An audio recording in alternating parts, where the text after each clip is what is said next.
Dit was 'n doodgewone Sondag, né? Toe dit gebeur het. En sedert daardie dag sou daar nooit weer iets wees soos 'n doodgewone Sondag. Trouwens, daar moet eintlik nooit weer iets wees soos 'n gewone dag nie. Al werk ons, al is ons in Galilea, in die wêreld, dit is nie veronderstel om ooit weer 'n doodgewone dag te wees nie. En ek hoop om vanoggend iets daaroor te sê oor hoekom dit nooit ooit weer 'n doodgewone dag mag wees of moet wees nie. En ek hoop iets van hierdie jubeling en ons lied en die Paasfeesklokke skud vir ons uit ons groewe en ons wegkruipplekke en alles sodat ons nooit weer doodgewoon kan wees nie. Ons maak die woord van die Here oop by Matteus 28 vers 6 tot 8. Maar kom ons bid saam voordat ons hierdie belangrike boodskap van die Here en 'n paar woorde en sinne wat ek in kleur onderstreep het, gaan saam lees. Ons maak die oë toe. Here, baie dankie. Wat 'n voorreg. Ons lewe. En ons kan nie ewig lewe as ons nie saam met U sterwe. En dan ook daarmee saam deel kry aan die opstanding uit die dood nie. Om vanoggend te kon opstaan. Here, was vir my amper asof ek asem inasem vir die eerste keer. Dankie dat dit so vars gevoel het. En daarom bid ek dat elkeen wat vandag hier is in hierdie oomblik iets sal afgooi. Iets sal afgooi wat 'n hindernis is. Iets van die verlede. En saam as gemeente en Christene reg oor die wêreld. Ek hoor in Johannesburg trek die verskillende kerke saam op sportterreine, oralste. Mag ons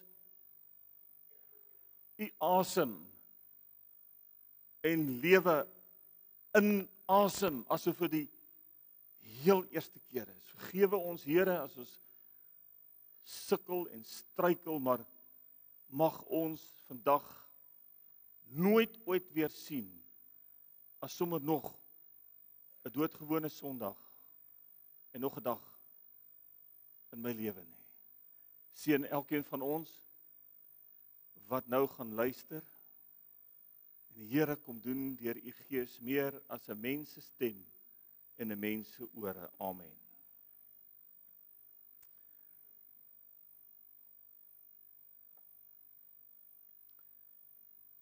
Nou, ek wil net hê ons moet so 'n bietjie verbeeldingryk wees en nie net die Bybel lees met lintjies en lettertjies nie.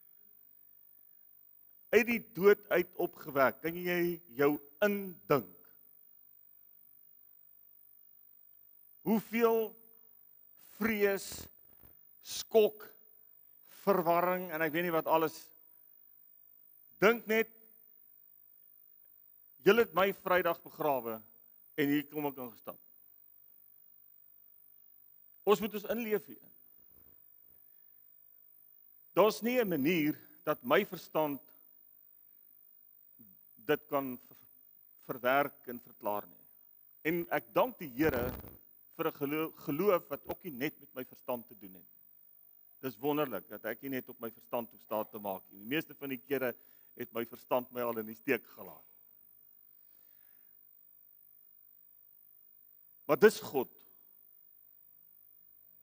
En ons is die gelowiges wat in God en in dit wat hy vir sy kerk gedoen het en gegee het soos die opstanding in die dood moet glo. Vergeet vir jou verstand. Skakel dit af. Maar dink net aan al die chaos en die verwarring en die skok wat saam met dit gegaan het. Hier het iets gebeur wat menslik nie moontlik is nie, wat wetenskaplik nie moontlik is nie. Jesus het uit die dood uit opgestaan. Daar was nogal wagte gewees wat die graf opgepas het. Ook hulle kon nie hierdie ingrype van God kon hulle nie keer nie. En nou kom daar 2 vrouens aangehardloop. Die 2 Marias. Jesus se naaste familie, een is sy ma. Hulle kom om Jesus se liggaam ordentlik te balsem soos wat hulle gedoen het volgens die Joodse tradisies. En hier begin hierdie skok verhaal om ontvou. Hier is 'n engel, hier is wagte wat geskok is. As hulle nou vandag van een of ander soos IT maatskappy of Blue moes gewees het, dan het hulle geweet, hulle gaan hulle werk verloor. Hulle het nie geslaag in wat hulle moes gedoen het nie. Maar kyk net hierdie engel, wat vir hierdie twee geskokte vroue, wat sê hierdie engel vir hulle, hy is nie hier, en hakie sit ek in die graf nie. Dit beteken nie Jesus is nie hier nie, maar hy is nie waar die dood mee is nie, die begrafplase, die lijkshuise, die grafte. Hy is nie daar nie, hy is nie hier nie. Want hy is uit die dood opgewek, soos hy gesê het. Kom nader en kom kyk self, daar is die plek waar hy gelê het, maar gaan gou en sê vir sy disippels, hy is uit die dood opgewek en hy gaan julle vooruit na Galilea toe. Dit is baie belangrik dat ons Galilea moet onderstreep. Daar sal julle hom sien. En dit is wat ek vir julle moet sê. En hierdie twee vroue, in die antieke tyd, in die Nuwe Testament, was 'n vrou nie veel werd nie. En as daar een ding is wat die Jode sou wou probeer keer het, is dat 'n vrou iewerste 'n held moes gewees het. En as ons God se woord lees, dan is daar hierdie heldinne wat deurgekom het as 'n teken. Dit is toe nie net mans wat hulle hand op ink en kleitablette gesit het om die Bybel te skryf nie. God het gelukkig dit oorskryf en vir vroue die kans gegee. Dis nie die slim geleerdes, dis dienende, wonderlike, moederlike vrouens wat op hierdie toneel afgekom het. Hulle is die heel eerstes. En nou moet julle sien wat het gebeur. Hulle het toe haastig van die graf weggegaan, bang, maar bly. En hier kom my hoendervleis nou. En hulle het gehardloop. Die Griekse woord vir bang kom neer op waar die woord fobie vandaan kom, fobie en trauma selfs. Mense wat getraumatiseer is bang mense. Kom uit 'n motorongeluk uit, jy kom uit 'n bomontploffing uit, daar's geen manier dat jy kan sê, wees kalm nie, jy het angs, nou gaan dit weer gebeur, jy het nagmerries daaroor, jy is bang, fobie, spinnekoppe, enige ding, mense het soveel fobies, maar teenoor dit, hulle is bang, maar bly kry jy die Griekse woord, waarmee ekstase vertaal word. Dis ekstatiese blydskap hierdie, en hulle het gehardloop, nie voete gesleep en gestap soos wat ek stap wanneer ek dink ek oefen nie. Hulle het gehardloop. En hier het iets asemrowends gebeur. Dit sou nooit weer dieselfde dag gewees het nie. Nooit ooit weer 'n doodgewone dag nie.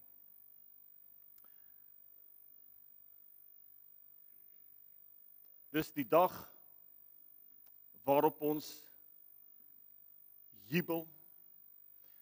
Die kruis kry liggies aan. Ons staan nie meer in die skaduwee van die dood. Toe ons die kinderpreek gedoen het, was hier 'n vurk. Daar was die swart kleur. Ons is nou weg van dit af. Selfs die rooi en die bloed is nou vereers op sy. Dis lig. Dis lewe. Dis oorwinning. Dit is 'n tyd vir ekstase. Maar teenoor hierdie gebeure en hierdie geloof en die energie en die inspirasie wat dit vir ons moet wees, speel daar ongelukkig maar weer eens die storie van die mens af. Van hoe ons is. En ek gaan dit vanoggend vergelyk met hierdie storie van hierdie hondjie. Ken julle hierdie hondjie? Sy naam is Bobby. Hy het in Edinburgh in Skotland gelewe en hy is uiteindelik oorlede in 1872. Sy baas was ook 'n wag, soos die soldate. Hy was 'n nagwag.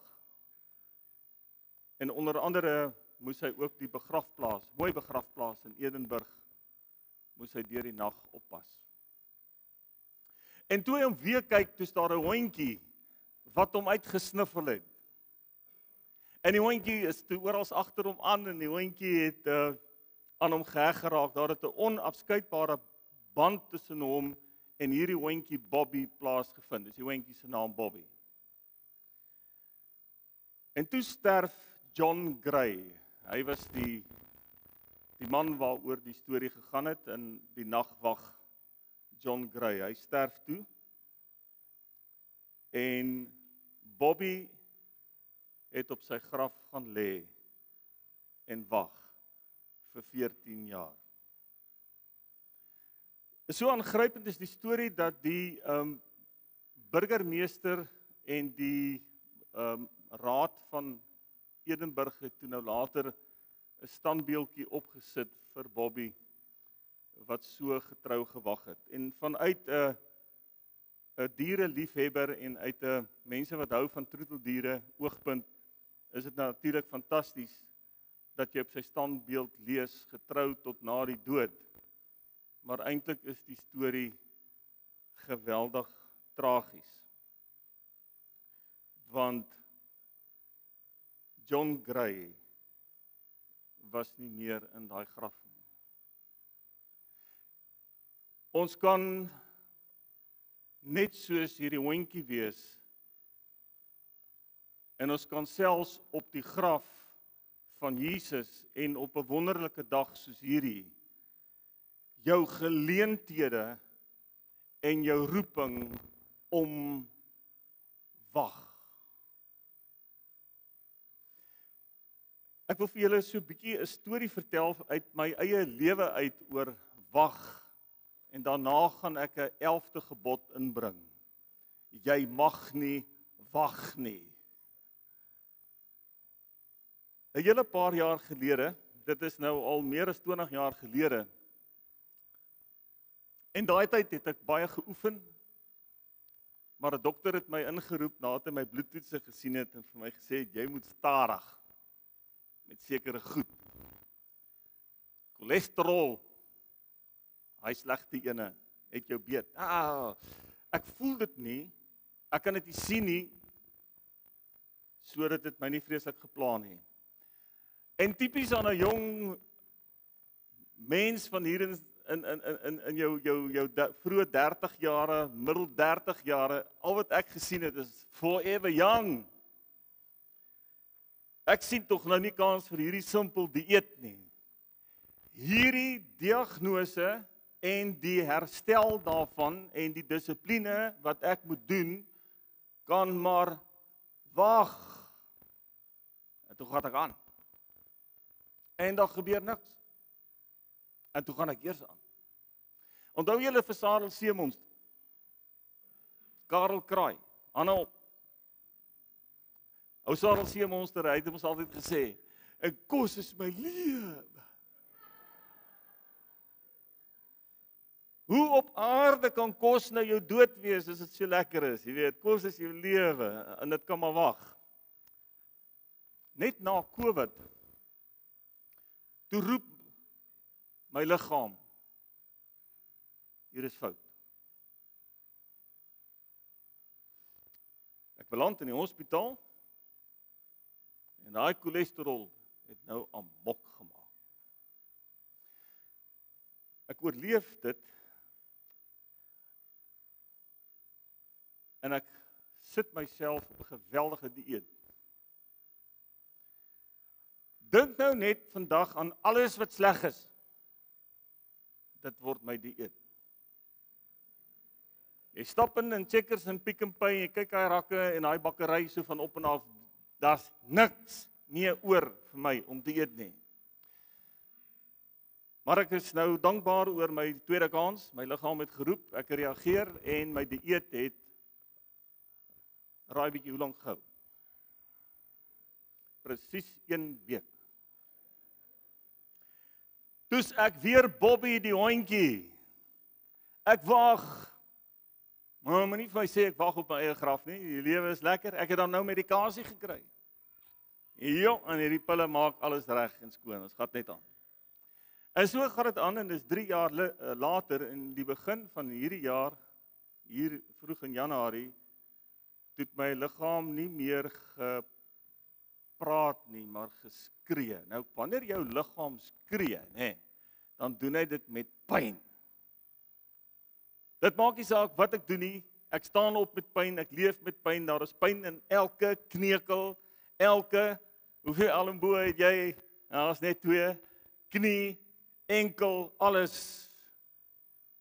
En ek moet sê, dit was nogal vir my, pyn was nogal vir my die groot wakker skrik en wakker skit in my lewe. En nou eet ek al die kos wat sleg is. Julle nooi my so af en toe, en ek sal ietsie vat, maar ek probeer daai groot ding wat hulle nie groot gee, die gewig, afgooi. En nou kom ek agter, daar is ook lekker aan hierdie kosse. Daar is lekker aan water met 'n stukkie suurlemoen in. En ek kan net so lekker kuier om 'n braaivleisvuur met dit. Waarom het ek so lank gewag? Waarom het ek amper te laat gewag? Julle, dis hoekom ek die 11de gebod wil instel. Jy mag nie wag nie.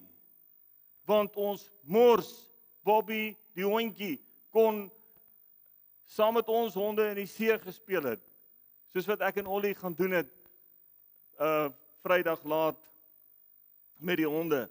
Hy kon 'n nuwe baas gekry het, dit alles. Maar hy sê 14 jaar, 'n hond leef omtrent net 14 jaar, het hy op 'n graf gelê en wag, en so kan ons ook mors en wag, en dinge gaan by ons verby. Geloofsgemeenskappe, kerke, gelowiges, het ook iets te doen met wag. Ons is goed daarmee, né? Die 11de gebod moet so lei, jy mag nie wag nie. Die Here roep almal, hy roep nie net vir predikante nie, hy roep vir elkeen van julle, hy roep julle vandag weer, en is opstanding uit die dood uit, en hy sê ook, hey, jy wat wag, dis tyd om op te staan. Daai mooi teks in Efesiërs, jy wat slaap, word wakker uit die dood, en die nuwe lewe van Christus sal jou verlig. Maar ons het meesters geword van wag, ek ook. Dis hoekom ek julle my storie vertel het. En ek hoop dit is aansteeklik. Maar die Here roep, en jy gaan sê, wag, nie nou nie, Here. Hierdie roeping van U is erger as 'n dieet, wat 'n dokter vir jou voorgeskryf het, met groen blare en baie water, suurlemoensap en alles wat sleg is. Nie nou nie, wag. Die geloofsgemeenskap moet wag. Die kerk moet nie haastig wees met my nie. Ons is in die wagfase van my lewe. Ek wag. Daar's selfs mense wat sê, al wat ek hoef te doen is, ek moet maar net wag dat ek sterf en kyk of ek die hemel toe sal gaan. Ek wag maar vir die hemel eendag. So wag ons. En in die begin wat ek gesê het, jou verstand, maak nie saak hoe slim jy is nie. Wiskunde, onderskeidings, ander grade. Pas op vir die verstand. Dit bring jou in die moeilikheid. Want as jy nou eers begin wag op sekere goed, dan begin jou verstand vir jou redenasies uitwerk om te regverdig hoekom jy in hierdie wagmodus is. Wat noem hulle dit op die videoklips en goed wat ons kyk, pause, nee. Ek is gepause en dit is vir my goed om daar te wees. Maar nou wil ek vir jou sê, die krag en die energie en die opgewondenheid van die opstanding het nog nie so deurgedring soos wat dit daardie doodgewone Sondagoggend met die 2 Marias wat die eerste keer by Jesus se graf aangekom het gebeur het nie. Die wagte het misluk. hierdie verhaal vertel vir ons.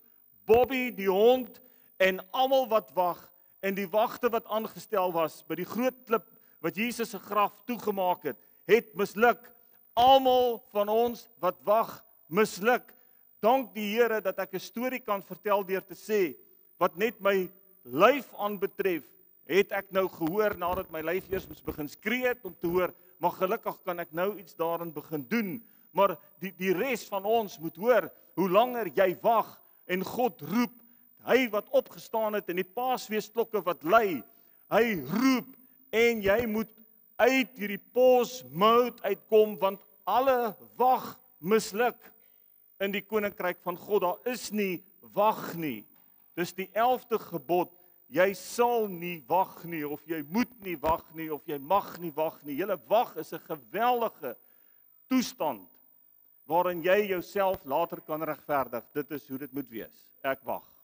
En die Here moet wag, en die kerk moet wag, en almal moet wag, totdat ek dalk eendag reg is, of die tyd reg is, of wat ook al reg is.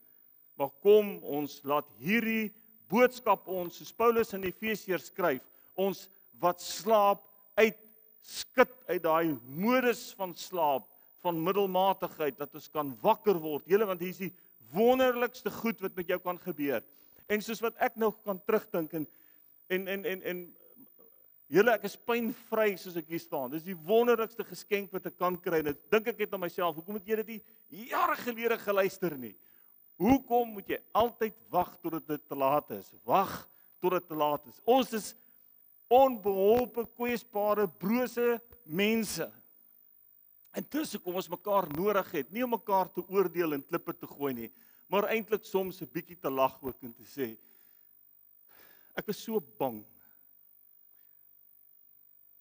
Maar nou lees ons, hierdie vroue was ook bang.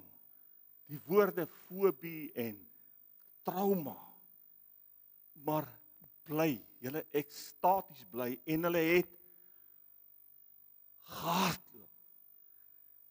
Hierdie is 'n verhaal van uitbundigheid. En wat moet hulle doen? Hulle moet Galilea toe gaan, hulle moet die disippels gaan vertel wat het gebeur.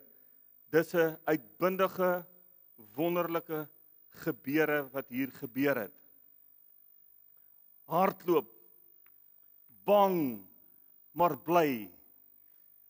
Liewe vriende, toe ons hiernatoe gekom het, en elke beroep wat 'n ou gekry het, jy's bang, maar jy's bly, want jy ken nie hierdie kerk nie, jy ken nie hierdie mense nie, jy ken nie die slaggate, die goed wat hier gaan gebeur, jy weet nie wat vir jou voorlê nie, maar ons gaan en ons het dit gedoen, en ons is nie spyt nie, en so was dit met al die ander, en daar's mense wat lank wegkruip en wegbly, en ewe skielik by iets betrokke raak, al is dit 'n omgee groep, of ek weet nie wat nie, sê, hoorie, nou is dit vir my so lekker. Hier's iemand wat vir my sê, ek was selfs bang om kerk toe te kom, en nou is ek in hierdie mense groet my, en ons gesels, en ons kuier, en ek kry nie eintlik my huis eers na die tyd nie.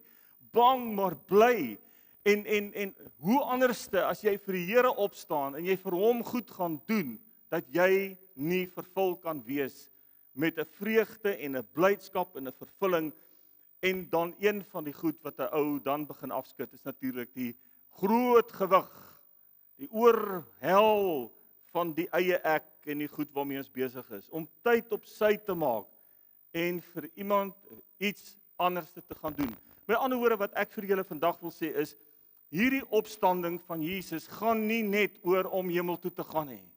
Dit gaan oor die energie van doodgewone gelowiges wat Galilea in hardloop, nie stap nie, nie buskaartjie nie, hardloop om te gaan vertel, hier is die evangelie, hier is die lig, die dood is oorwin, daar is nie 'n groter geloofsverhaal en 'n geloof om te glo is hierdie ene nie. Die dood is oorwin. En vriende, wie ken jy wat wag vir jou? Hulle is nie vandag hier nie. Iewers het iets gebeur. Hulle doen ook maar wat ek gedoen het, hulle regverdig met hulle verstande, hoekom hulle wegkruip, of hoekom waar hulle ook al is, en antagonisties teenoor die Christelike lewe, en veral teenoor die kerk, maar wie wat, hulle wag vir 'n opgewonde, gelowige en Christen, om van die opstanding van Jesus af, na hulle toe te hardloop. En dit te gaan vertel. En dit te gaan wys. En dit te gaan gee. Daar is 110 maniere hoe ons vandag kan hardloop. En ons kan dit, maar ons moet dit net gaan doen. Die Christendom wat ek hier sien nadat Jesus uit die dood uit opgestaan het, is 'n verhaal van atlete. Is nie 'n verhaal van toeskouers nie. Maar is 'n verhaal van atlete. Dis die een tree voor die ander ene. En ek is bang, maar ek is bly en ek kan nie help nie. Die blydskap vat my voete waarna toe? Galilea toe. Kom ons gaan net daar so terug een skuif vir julle. Galilea. Jesus se geboortedorp. Dis natuurlik 'n foto vandag hoe Galilea lyk en dis een van die mooiste plekke in Israel, Galilea. Ryk, mooi, baie reën, mens dink maar aan Israel as 'n dorre plek, maar Galilea kan 1500 mm reën 'n jaar kry daar. Wat beteken Galilea? Wat die naam aan betref, beteken dit sirkel. Dit was Jesus se grootworddorp Galilea. Sy gunsteling dorp, dis waar hy ook die vissermanne geroep het. En nadat hy gekruisig is, het die disippels bang, maar nie bly nie, teruggehardloop Galilea toe. Terug na hulle eie wêreld toe, terug na die besigheid van visvang en die visbedryf. Dit was 'n besige stad, al die handelsroetes het bymekaar gekom en verskillende nasies en kulture was daar. Maar nou moet ons Galilea verstaan, Galilea wat beteken sirkel.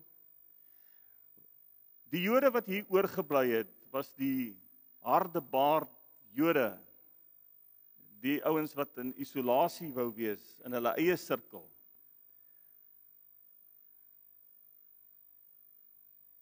Ons spot baie keer so met die uitdrukking, bly blank my volk. Dit moet net Afrikaans wees. En dit moet net ons wees. En toe wat gebeur het is met hierdie Jode in Galilea en insluitende Jesus se disippels, hulle was die hardebaarde, maar ook die rebelle. Moeilike ouens. In vandag se tyd sou ons gesê het, as Jesus uit die dood uit opgestaan het, sou hy makliker die kerk die wêreld ingestuur het van Kaapstad af, waar die kerke baie anders dink as ons, meer interkultureel werk en dink. Maar die moeilikste plek sou wees, miskien daar iewers in die Noord-Kaap of in die Vrystaat, waar dit net gaan oor ons. Galilea is in 'n ander opsig ook vrek moeilik, omdat dit 'n wêreldstad geword het, en as jy nou moet gaan vertel van Jesus se opstanding, dan gaan jy ook moet praat met nie-Jode, met Arabiere, met Grieke, met Romeine. Dit is die ouens wat hierdie klomp Jode gehaat het. En daarom het hulle Jesus so misverstaan, en dankie tog, vir hulle is hy nou dood, en ons gaan terug Galilea toe, en ons gaan wag. Ons gaan wag, totdat daar 'n ander Here, of iets oor ons pad gaan kom, maar hierdie een wat gelei het, onder Pontius Pilatus en gekruisig is deur die Romeine, Galilea beteken sirkel. Jesus gaan terug Galilea toe om die sirkel te voltooi. Die waarborg dat hy wat opgestaan het, sal die sirkel voltooi vir elke bang mens, wegkruip mens, en weer na jou toe terugkom, en weer sy hand op jou skouer sit, weer saam met jou huil, weer saam met jou aanmoedig, totdat jy ook die een voet voor die ander een sit, eers stadig, maar seker, en dan begin hardloop. Daar is sommige Christene hier onder ons, en wonderlike mense, wat net 'n paar tree gaan hardloop, maar dit is fantasties. Hier's party wat 100 meter kan hardloop. Hier is party wat 200 en 800 meter kan hardloop, en dan is daar die wat 'n maraton kan hardloop. Maar hardloop, julle moet ons begin hardloop, in die ekstase, die blydskap van die opstanding van Jesus Christus. Bang, maar bly. En dis waar ek my vandag kry. Ook maar bang, maar bly. En al wat ek vra, wie van julle gaan nou saam met my en my opgestaande en jou opgestaande Here Jesus Christus begin hardloop? En waarvoor wag jy nog? Amen.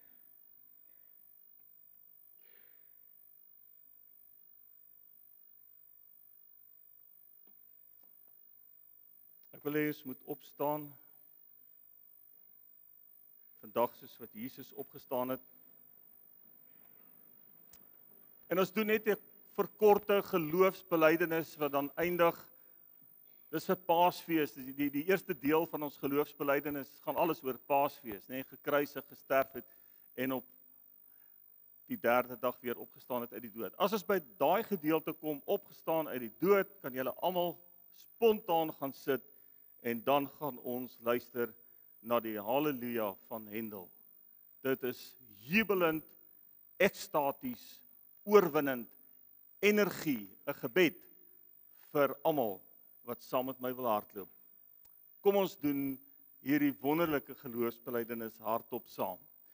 Ek glo in God die Vader, die Almagtige, die Skepper van die hemel en die aarde, en in Jesus Christus sy eniggebore Seun, ons Here, wat ontvang is van die Heilige Gees, gebore uit die Maagd Maria, wat gelei het onder Pontius Pilatus, gekruisig is, gesterf het en begrawe is en ter helle neergedaal het, wat op die derde dag weer opgestaan het uit die dode,